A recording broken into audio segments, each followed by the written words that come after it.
And off we go. What's going on, y'all? Dr. Mower here. And this is going to be the beginning of a series of conversations. And my goal here, those of you that know me know I teach at the University of Maryland. And I teach a particular course called Hoop Dreams, Black Masculinity in Sport. And for many years now, I've been involved in research and writing about race, teaching and involved in social activism, issues both in society more broadly within the realm of sport and physical culture. And recently I wanted to start a podcast series, what I'm calling Conversations with My Brothers. And really it's just a effort to demonstrate the power and potential in collaboration, in getting together, crossing boundaries, collaborating, putting yourself out there to stand for something greater than the self. And so I'm gonna have a series of these conversations, and I wanted to start off the first one with somebody that's very close and dear to my heart, my very good friend, Chris Hester, who is here with me. And what's going on? Appreciate you for being here. Thank you for having me. Absolutely. Yeah. And what we're gonna do is just kind of a talk. And my hope is just that this will lead to some more productive conversations and dialogue, and really just engage in those practices of talking across boundaries that have been set up for many years, and people feel a little anxiety about talking about race, particularly white people or people who happen to be white.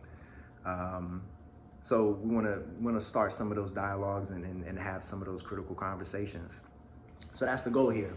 So we're gonna keep this first one pretty light, I think. But I did have a list of potential topics that at some point I want to try to cover within these series of conversations. So, Chris, if you don't mind, I'm gonna read this list, and then you can let me know what you want to talk about. All right. Matter of fact, why don't you go first? Tell everybody who you are and what you do and how we know each other, I guess. Maybe that's a good way to intro. Who I am, as you stated before, I'm Chris Hester. I am the cousin of your lovely wife. She is lovely. And what I do, I am a HVAC technician / electrician for the moment until I finish, studying and getting some certs and other things and making some other moves. But right now I have a pretty nice career going on for myself. Nice. If I decide to stick with it. All right. Rises, ups and downs like everything else, but that's what I do. And it was the last one. How we met? I mean, I don't even really remember, to be honest with you. The first time we met. I know it was through Corey though, but for sure. That was like how many years ago? That would have been probably 2012. Yeah. I definitely don't remember myself. Yeah. Me too, man. Me too. Absolutely. There you go. So, and I know we've also worked together as well. We worked at the gym together for a while. And I think that's something that we'll probably have a talk about a little bit, as well as, I want to ask you about some of your experiences working in there. And as a black man working in a environment where the majority of your coworkers were white, which the last position you were in, I know there was that kind of situation as well. So I wanted to kind of talk about a little bit of that and just, get your sort of perspective and experience on what it's like being in those spaces. And having to deal with some of the subtle microaggressions that I know you incurred from working with people that don't have a whole lot of interaction with people of color. Okay. You know what I mean? Okay. So yeah, let me let me read this list first, All right. and then you can. So this is a list I came up with. I just started writing, and here we go. All Ready? right. All right. Potential topics, conversations with my brothers. White privilege, affirmative action, biological racism, the N-word, police, segregation, colorblindness, white supremacy, driving, running, walking, breathing while black, interracial relationships, the workplace, the prison industrial complex, the war on drugs, aka on people of color, black culture, music, style, slavery, Jim Crow, redlining and blockbusting, race in the media, civil rights, Muhammad Ali, Malcolm X, MLK, Juneteenth, reparations, Black Lives Matter, Colin Kaepernick, black business and entrepreneurialism, drug reform, policing and government reform, black women and the double burden, Title IX, hip hop and R&B, basketball, sex and sexualization, grade school experiences, earliest awareness of race and racism, colorism, racism and prejudice, or racism versus prejudice, things white people say. That sounds like a Jeopardy category, don't it? And internalized oppression. Okay. All right. So, It's a pretty extensive list. yeah, and honestly, that didn't take long to write up. I could keep going with that pretty list. sure there's more. And oh yeah, there's plenty more. Yeah. And there will be more Okay. as we go along. Gotcha. But and I know that was a lot, but what's your we talked about earlier, talking about Black Lives Matter, right? We did. You talking about as far as other people's opinions when they say like all lives matter? Yeah, I mean, what is it like if you hear somebody say in response to someone saying Black Lives Matter and they say all lives matter? Like, how do you feel about that? Like, what? I feel like if someone says or states that Black Lives Matter, and in response to that, you say all lives matter, blue lives matter, or anything pertaining to that, then obviously you have a problem with the word black. Mm. And that seems to be spreading out right now because all lives won't matter until Black Lives Matter. And then we can say, or feel comfortably saying that, all lives matter, because apparently it just seems like white lives matter to the majority of the U.S. or the world, or just, it's just a supreme, like, dominance that's trying to take effect by Caucasian people. Yeah. And it just doesn't have to be that way. Right. But yeah, that's my opinion on that, man. I just feel like until Black Lives Matter, then all lives matter. Right. And we can move on from that. Yeah, that makes sense. That makes sense for sure. And I think maybe because on one side of it, like, there are those people who clearly have antipathy towards people of color, like do not like black people, and so that's one of their kind of backlash responses to that, is to say all lives matter, because it To have an argument. to have an argument that goes against Black Lives Matter as a movement, as a slogan, as a statement, a position. But the thing that also baffles me is people who we would normally see as being, good, upstanding white folks that get kind of caught up in the language of it and get defensive in a way that if they hear Black Lives Matter, they want to say, well, no, it's not just the black lives that matter. It's that all lives matter. And there's that, like, do they mean well? Are they just ignorant to the reality that black people have been oppressed in this country for hundreds of years, and are they missing that part, and they just mean well that, we all matter. Of course, all lives matter. Of course. But, you know what I mean? I always wonder about that, man. That way. It doesn't feel that way, right? Like, It doesn't feel or look that way at all. it's just something I think about sometimes. I don't know. Yeah. Because, I would like to believe that certain individuals, like I said, are good, you know, people who hold positions of authority in our society and you know, maybe, you know, even doing good things in their communities, but they still have that viewpoint of that sort of twisting what Black Lives Matter stands for and its purpose of bringing up the reality of the injustice. Yeah. And then Blue Lives Matter. I mean, I don't even know if we really need to touch on that. I mean, that's the biggest joke. Really right. But on that note, with Blue Lives, we talked a little bit about policing earlier. What do you think is what needs to happen in terms of policing in America? I mean, that's the discussion right now is really around the reality that, you know, we see. You can't deny the reality of Black people being targeted by policing. Even those who have denied it for many years, like it's everywhere, right? We have the technology, people are recording it, and they see unarmed people of color being shot. What needs to happen moving forward from here in your mind? I think that police need to first view themselves as just men and women first, just like we're men and women. I think they need to view themselves as that first, because like it seems like it's something about the law or police enforcement that they're hiding behind that gives them this certain amount of confidence where they think that they're better than, you know, who they're pulling over or who they're talking to. So whereas though they feel like they can grab them anyway, speak to them anyway, treat them anyway, disregard them in any way. And I can say that there needs to be more training, but we've been saying that forever. Right. And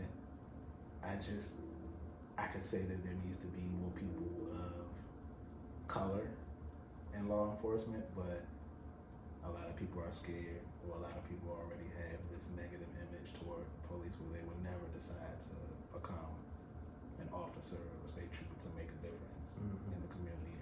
I do believe that some police don't need to be patrolling the communities that they feel threatened in. Right. If their first instinct is to defend themselves with some type of weapon or pull out some type of weapon when there seems to be no threat, but they like have this certain stereotype or image of us in their head that automatically makes them scared. Right. And they don't know how else to react but with that type of affirmative action. Right. But that's kind of a trick. What can be done, bro? What can be done about that besides like fighting? I don't know. Like, I mean, I think one thing is like community policing, because we think of like the police as, you know, they're supposed to protect community, serve and protect, right? Isn't that the slogan pretty much?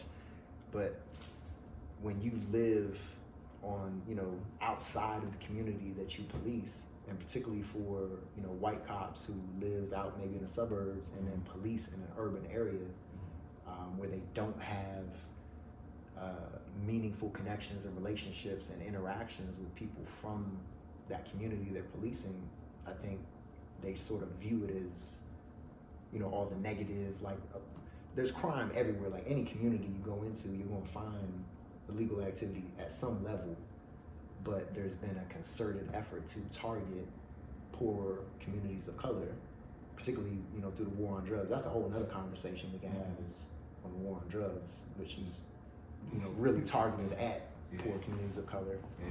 Gave them the, you know, justification to do that. But community policing, like if you're the police officer for a certain community and everybody knows where you live, you're probably gonna treat people in that community with the respect of, you know, you gotta police and catch the criminals, but you're also not going to be, you know, viewing every person that's jogging down the street as someone that's running from a crime, or, you know what I mean? Like running while black. Like how many brothers are stopped for walking in a neighborhood or jogging. Things like that happen far too often. So community policing, I think. But I think another major thing that needs to happen doesn't need to happen on behalf of the police, but ourselves. Like, I feel like it's really imperative to like study your rights, even if it takes like an hour a day of reading something pertaining to your rights. Like, I think that like I watched a lot of videos where police thought it was going to go a certain way, and then once the facts were, you know, told by the the suspect or whatever, then the police kind of like back off, like, okay, he knows something, he knows, you know, like I really do think studying our law will benefit us like a lot versus just becoming the national defense, like, you know, you racist, you pulling me over, I ain't do nothing about, you know, just the argumentative person. And I've been there where I felt like the first thing I want to do is just like, why the hell are you pulling me over? You know, what is this, what is that? But I've had times where I've just accepted my ticket and didn't say a word, went on my way, went to court, and it ended up being dismissed. So it was so simple, it's just, you know what, let them think what they want to think. I know what I did was right, and I know I didn't do anything wrong. We'll just handle it another day or a certain type of way. But knowing your law is like really crucial these days, man, for sure. Yeah, absolutely. The more knowledgeable you are, the more you're able to stand up for your rights, because you know what you're within reason, right? It definitely will violate your rights if you don't know. Oh yeah, no question. Yeah. What was our last topic we were gonna cover? How long we been going? Is that the N-word? Yeah. All right. So the N-word. And we've had some conversations in the past about this. Yeah, we did. Which I think is really interesting. Why don't you we'll give your sort of perception of, you know, the N-word, its usage. What does it mean to you? What does it mean to me? First off, I do want to acknowledge the fact that the N-word in general came from a bad place. The word nigger, hard R, like all that came from a very, very horrible place. But then, and it's like, I feel like if somebody wants to argue with me about it, I can't really get them or try to like drill in their head how I view it, but how I view it comes from a peaceful place. In terms of the word nowadays, like when it comes to me and my friends, like it's a term of brotherhood, nowhere near the term of racism. Like sometimes I end up calling you my N-word, and you know, and I know you have never ever said it, but it's like if you was to say it to me, I wouldn't even trip like most people would. But you have those people who just don't tolerate that at all, and it's like, I have to understand that. I have to understand where you're coming from, but I'm choosing to go on a more peaceful route, a route that takes less energy from me than to be mad and try to spill out facts of the N-word 500 years ago, you know, all that type of stuff. But depending on how you use the word is, of course, important. If you use it in a derogatory way, then of course it's going to have negative repercussions.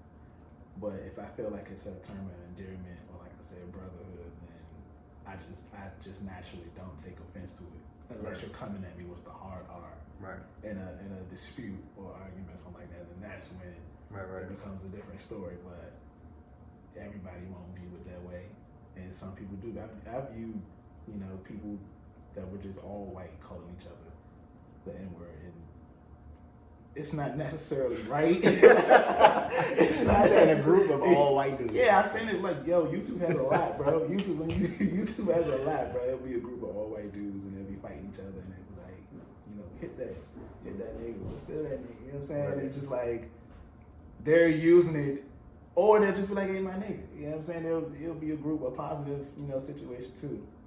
All right, here's my question to you, right? Yeah. So let's say in that scenario, you got this group of white kids that use the term regularly, you know what I'm saying, clearly in that scenario, if they saying, you know, hey, my da-da-da, or using it to berate each other, it becomes part of their vocabulary, right? Yeah.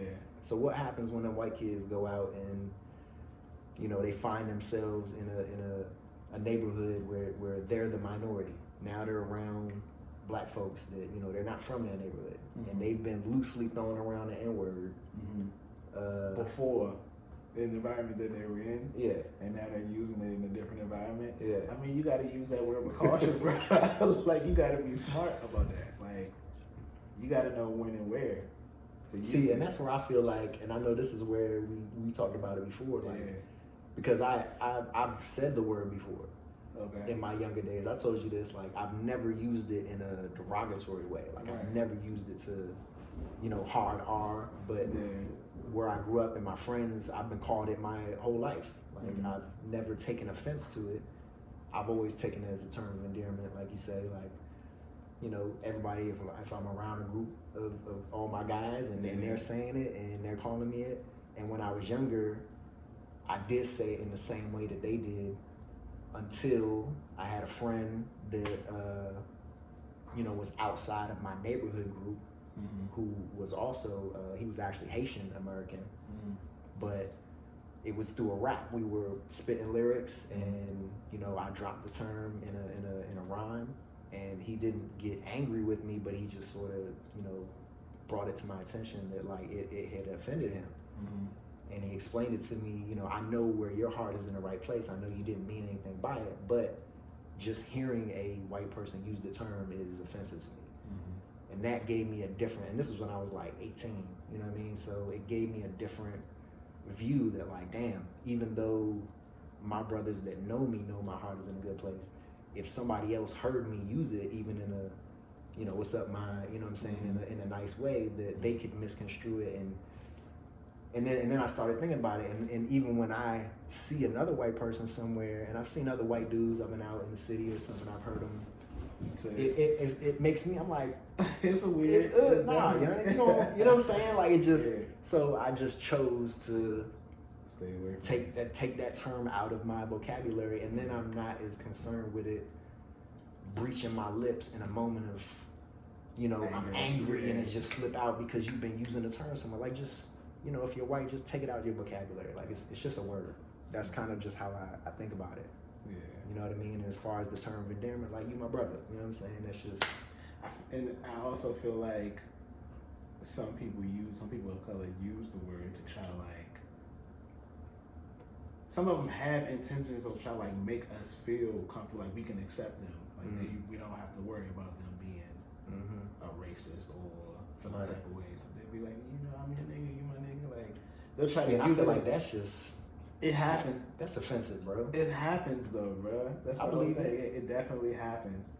They're trying to pander and make it look like they're cool enough to be able to say it. Like, and that's when them saying it stands out more, when they're trying to fit in. Right. And I mean, it's no comfortable way for them to say it. Don't get me wrong. Yeah. But I feel like, but and I feel like that's where the appropriation really comes in too, because it's not so much that they're, you know, about racial progress and really about the betterment of people of color and, like, leveling the scales. It's more like they view black people as cool.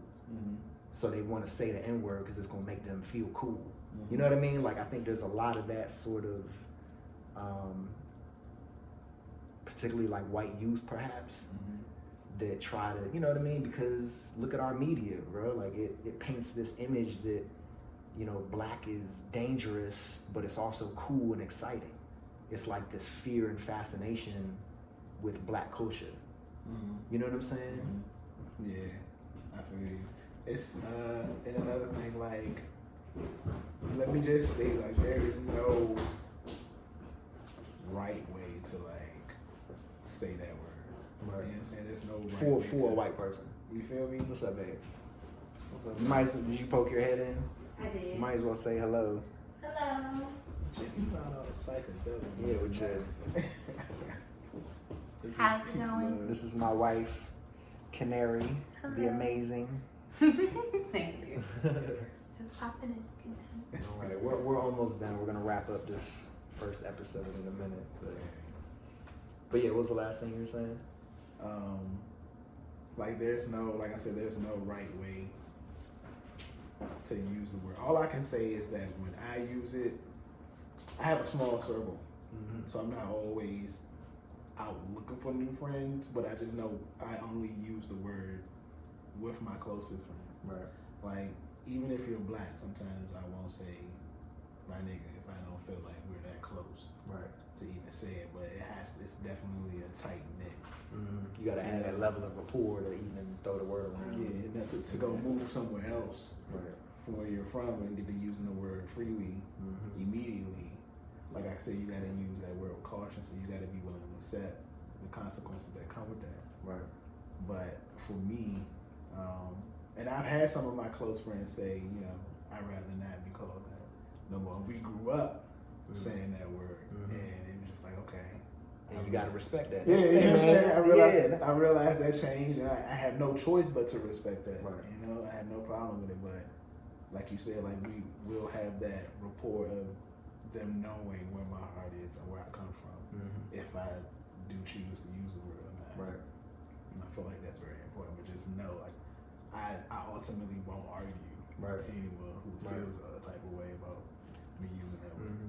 And I remember you told me before that, like, I think you even tried to get me to like say it. And I get that it's like like free yourself. Yeah, and I understand that too. And you know what? And I would love to, if we got to a point where like race really wasn't an issue in this country. Like, I don't see it happening in our lifetime. I pray that it would, but I just, it's going to take. It's been hundreds of years, centuries, bro. So it's not just gonna disappear overnight. If we ever did get to that place and it was just a word, hundreds of years from now, whatever, maybe that conversation can be brought up again. But for right now, I just think the best mode is like, if you are not a person of color, just take that out your vocabulary. It's just that simple. It's just a word. Especially right now. Like, and it's crazy too. I know you've seen some of the stuff on, videos of, the Karens or the Bobs or whatever out here doing, doing the most. And it's just, it definitely doesn't have to be that way. It doesn't. It really doesn't. What pushes you to that limit to create this much animosity, hatred, right? Towards someone who has done nothing to you, due to stereotypes or being misguided from your family, right? To treat people the way, of color or different, descents, the way they have and the way we have. And some even white people, some white people get treated like black people for liking black people or supporting people of color, and it's just like, I don't see it ending, like you said, in our lifetime for something that's been going on for centuries. Right. Like, what do we do? Yeah, and that's why I feel like right now is a pivotal moment, because the past 4 years have brought out of the woodworks a lot of that latent, explicit racism that's sort of been hiding under the surface. So the one good thing that's come out of it is like, we're kind of at a point where we really need to start taking this shit serious and having difficult conversations in order to move the pendulum of justice closer towards what, this country has actually said it was based on. Real equality and freedom for all.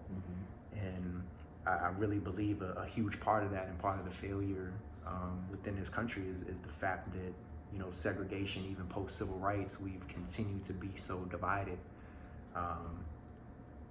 I think I was very fortunate to grow up and be exposed to a lot of different cultures, to have friends that look like you from a young age, that I could see that, we have more in common than we have differences. Facts. And when people focus so much on the things that make us different, and particularly to, diminish those things that are different, or view those things as, oh, that's wrong or that's less than. The way I see it or the way I do it is better. Like, we're biologically the same.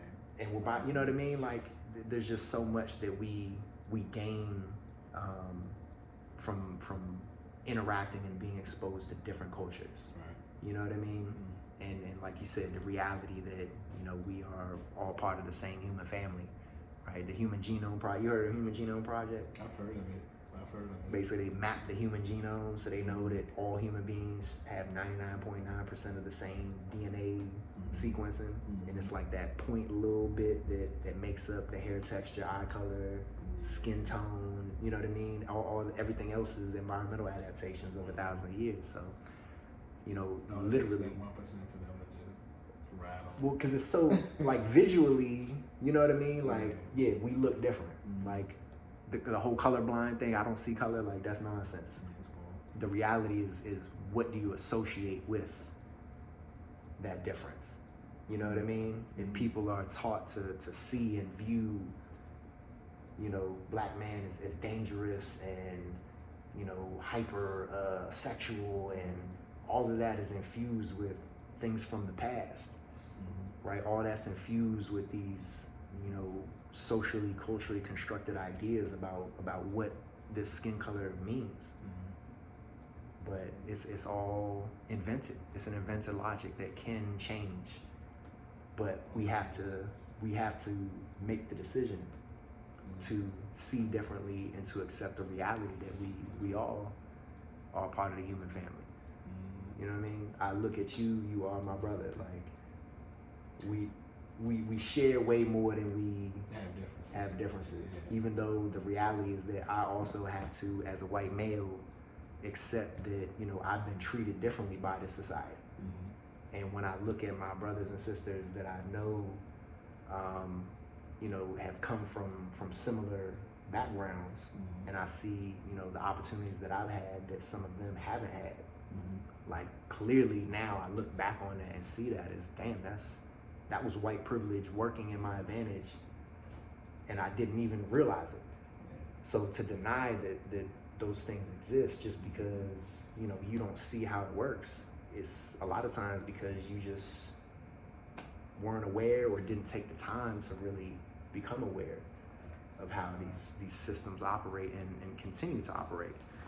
And that goes for reverse racism as well, like black people being racist towards other races, especially white people too. Like, I've had instances where it just made me, like, I befriended someone and I thought she was, man, the intelligence was there, beauty was there, all of it was there, but then here came a side of them that didn't like white people. And just having a friend, a brother like you, and just experiencing people as just people without the color, like, I understand how it makes me so, or how it make anyone uncomfortable, like the racism and stuff. So it's like, instead of being, I feel like if you approach racism in a different way, and say, for example, instead of trying to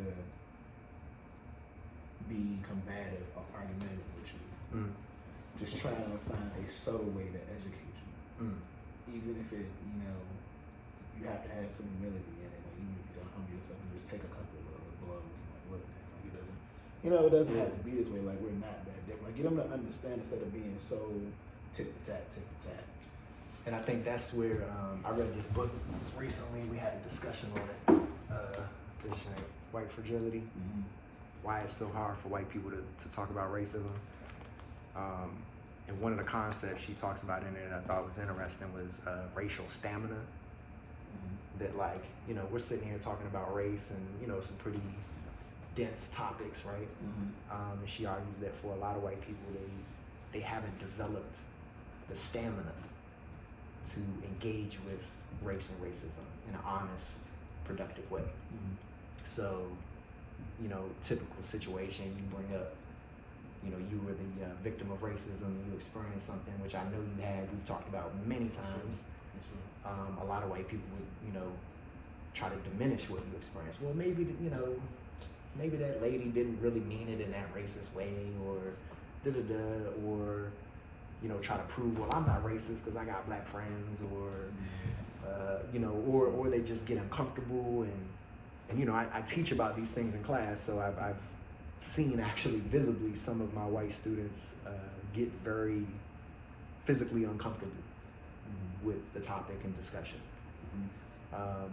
So I think part of having this conversation is just maybe, you know, my goal is to demonstrate the potential and the possibility that can come from developing more racial stamina, and for white folks to, you know, start to listen and engage and be self-reflexive. Look at your own self, how you think, and why. Yeah, be more open-minded and just sort of, you know, be willing to accept that all of us have grown up in a racist society. I've heard the metaphor talked about as you know, if you think of racism like smog, if we live in a racist society where it's present, all of us are breathing that air in. At some point it's going to impact us. Even if we become aware of it and seek to change it, we still live within this system. And it points also to the need that we need to take more of a proactive stance on trying to remedy those systems of inequity and injustice. And if we're not, and we know, then shame on us, because we're complicit in the reproduction of these processes. So I'm really grateful that you know, you came over and we started this, because I'm hoping that this is going to be the first of many. And I have a long list of you know, people that are very dear to me, and that I want to showcase and put their perspectives out there and have these kind of conversations and just keep this thing going, man, because we barely touched the surface today, really. We've been talking for over 30 minutes, bro. Right. Like we didn't even get into the specifics of many conversations we've had that I know that you've experienced significant racism in the workplace. And so we're gonna have to do some part 2, part 3s as well. Okay. I got a lot of other people I want to get on here too, but yeah. So I just want you need me, man. Absolutely, bro. I appreciate you. Love you, man. You know, thank you for wanting to educate. For sure, absolutely. So moving forward, more conversations to come, many topics to cover here, and the last point I will leave the audience with is just to be, you know, I hope that you all watching this have gained you know, something in terms of maybe the confidence to have some of these difficult conversations with some of your friends, your peers, family members, that you also start looking at yourself. And I call it self-reflexivity. It's essentially just thinking about your life and how you think, your worldview, how you see the world, how you see other people.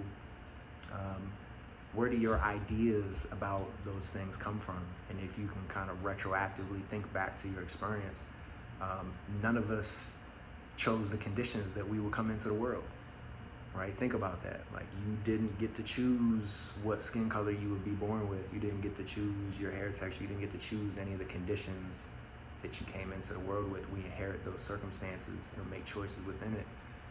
And so we're all impacted by the conditions that we inherit, right? Your experience is very different from mine in that regard, right? And so being kind of more self-aware and being able to empathize also and put yourself in somebody else's shoes is an important practice. The more you're able to do that, I think the better you become as an individual, capable of real love and compassion, and you free yourself from a lot of the burden and weight of hate that is bound up within racism, bound up within sexism, or any of these other ways of viewing the world and being within it that elevates others over somebody else at the expense of somebody else, right? So we got to learn how to empathize, how to love and offer compassion regardless of who somebody is. So I think that's the last time. You got anything else you want to add? I just want everybody to be safe, keep wearing these masks till this stuff is Yeah, over. and we weren't wearing masks. I guess we could have, but That's the level of trust we that's have. But just know I have my mask. it was right here. Just in case I heard one cough. Or just in case Corey came down. So Right. All right, man. Well, be safe, everybody, and look forward to catching y'all on the next episode.